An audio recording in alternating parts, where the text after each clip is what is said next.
Find the limit as x approaches 0 of the sine of 2x minus 2 sine x divided by 2x sine x.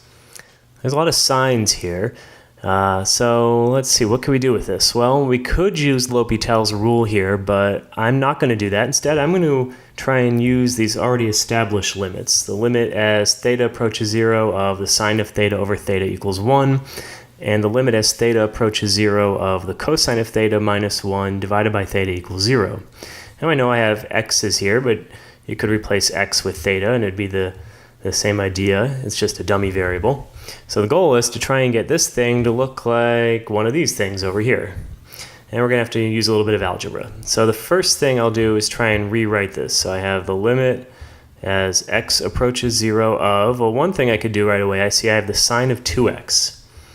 And the sine of a plus b, that's the sine of a times the cosine of b plus the cosine of a times the sine of b.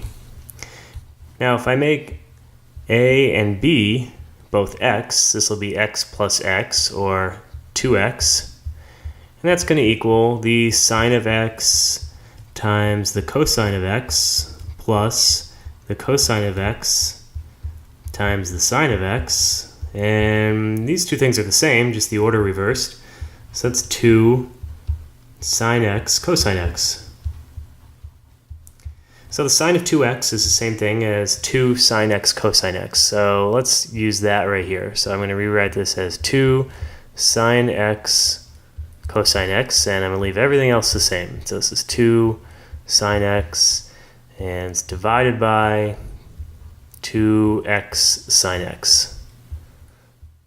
Okay, I can get rid of the 2's. I have a 2 in every single term here. And I also have a sine x in every term, so I can get rid of that sine x, and I think that's it. Let's see what I have left over here. So I have the limit as x approaches 0 of, I have a cosine x left over in the first term. I'll have 1 in the second term. If I get rid of both of these things, I still have a 1 left over. And I have an x in the denominator.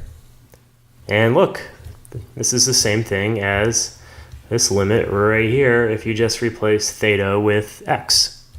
So this ends up being 0.